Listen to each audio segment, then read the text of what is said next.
আজকে আমি pop flower যেটি পপ স্টিচ দিয়ে করা সেটি এখানে নিয়ে আসলাম। আসসালামু আলাইকুম। আশা করি সবাই ভালো আছেন। আমিও আছি আলহামদুলিল্লাহ। আমি পপ ফ্লাওয়ার করার জন্য এখানে একটি ম্যাজিক রিং নিয়েছি এবং ম্যাজিক রিং এর মধ্যে আমি ১২ টি সিঙ্গেল ক্রোশেট করব।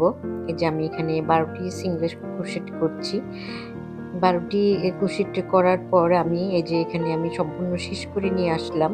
এখানে একটি স্লিপ স্টিচ দিয়ে আমি এটা জয়েন করে দেব। আমার একটি রিং হবে। এই রিং এর উপরে আমি কাজটি করব। এটি একটি আমি পফ স্টিচ দিয়ে একটি ফুল করছি। আমি সেজন্য এখানে আমি ২ টি কালার ইউজ করছি। দেখেন এখানে আমার ১ম কালারটি আমি সবুজ নিয়েছি এবং এখানে উপরে আমি একটি অন্য কালার ইউজ করব। এই যে আমি ক্রিম কালারটা নিয়েছি, এখানে আমি ক্রিম কালারটা ইউজ করব। এখানে আমি এই যে আমার সুতাটা যাতে আমাকে বিরক্ত না করে সেজন্য আমি এটাকে পিছনে নিয়ে যাচ্ছি। আমি কাজ করার সময় যেন আমার সুবিধা হয় সেজন্য আমি এটাকে হাইড করে পিছনে নিয়ে গেলাম। এই যে দেখতে পাচ্ছেন আমার রিংটা ক্লিয়ার হলো। এখানে আমার এখন কাজ করতে সুবিধা হবে।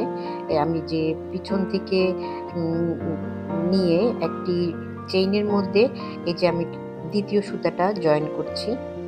এই যে দেখতে পাচ্ছেন আমার ২য় সুতাটা আমি পিছন থেকে নিয়ে উঠালাম। এখন আমি এখানে ৪ টি চেইন করব প্রথমে। ১, ২, ৩, ৪। আমি ফুলটি একটু আস্তে, আস্তে করে দেখিয়ে দেব যাতে আপনারা বুঝতে পারেন। এই যে একই ঘরে আমি এখানে আমরা যেভাবে লং নেই, ডবল ক্রোশেট যেভাবে নেই সেভাবে নিয়ে আমি ২ টি লুপ ছেড়ে দেব এবং ১ টি লুপ রেখে দেব। এভাবে আমি হাতে রেখে কাজটা করব। এই যে ২ টি লুপ ছেড়ে দিলাম, ১ টি লুপ রেখে দিলাম।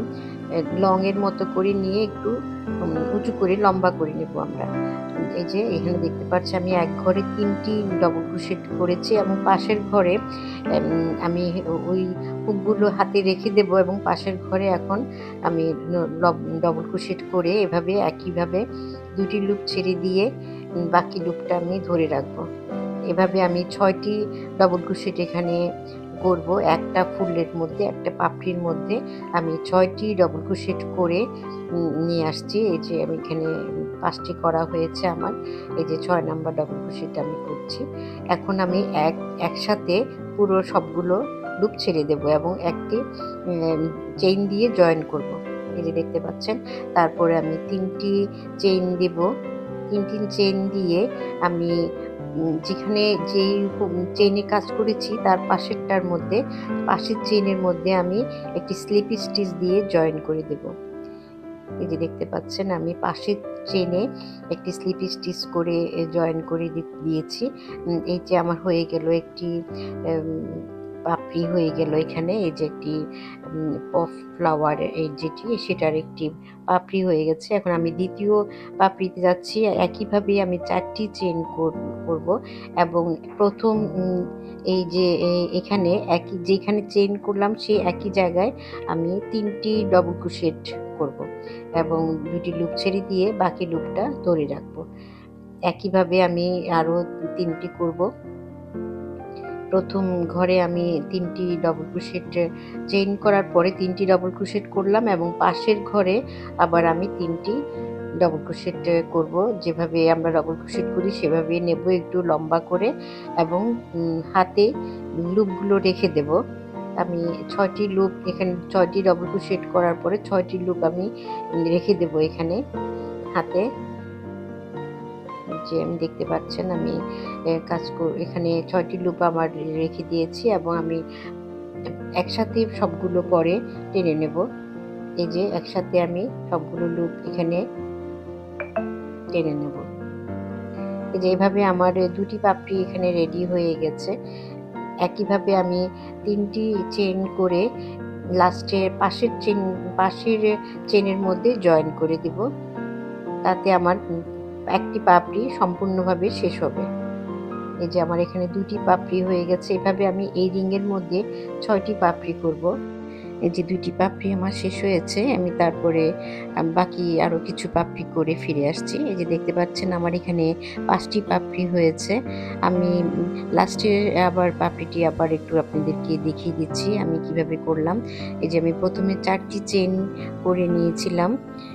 সেই একই ঘরে আবার আমি ৩টি ডবল ক্রোশেট করব। একটু লম্বা করে ধরে ২টি লুপ ছেড়ে দিয়ে ১টি লুপ রেখে এভাবে হাতে রেখে আমি কাজটা করব। এই যে দেখতে পাচ্ছেন আমি সহজ করে বুঝিয়ে দিতে চেষ্টা করছি। আশা করি আপনারা বুঝতে পারছেন। এভাবে আমি ৬টি ডবল ক্রোশেট করে হাতে রেখে ফুলটা বানাবো।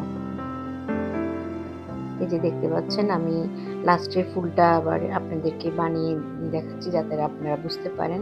আপনারা যারা আমার ভিডিওটি দেখছেন আপনাদেরকে ধন্যবাদ এবং আমার নতুন ভিডিও পাওয়ার জন্য আমার চ্যানেলটি সাবস্ক্রাইব করে আমার সাথে থাকবেন, আমাকে সাপোর্ট করবেন। এই যে দেখতে পাচ্ছেন আমার ফুলটি এই যে সবগুলো লুপ আমি একসাথে নিয়ে আবার একটি চেইন দিয়ে জয়েন করে দেব এখন, এবং ৩টি চেইন করে পাশের ঘরে আমি আবার এখানে এনে জয়েন করে দিচ্ছি পাশের চেইনটার মধ্যে। এখানে আমার কাজটা এই ফুলটা রেডি হয়ে গেল এবং আমি একটি চেইন দিয়ে সুতাটা কেটে নেব। এই সুতাটা আমার এখন কাজের শেষে এই সুতাটা কেটে আমি ফুলটা শেষ করলাম। এবং এই যে দেখতে পাচ্ছেন আমার সবগুলো পাপড়ি শেষ হয়েছে। এখানে আমার ৬টা পাপড়ি হয়েছে। খুব সহজে আমরা এই ধরনের এই ফুলটা বানাতে পারি। এই যে দেখতে পাচ্ছেন আমি আরও কয়েকটি বানিয়েছি।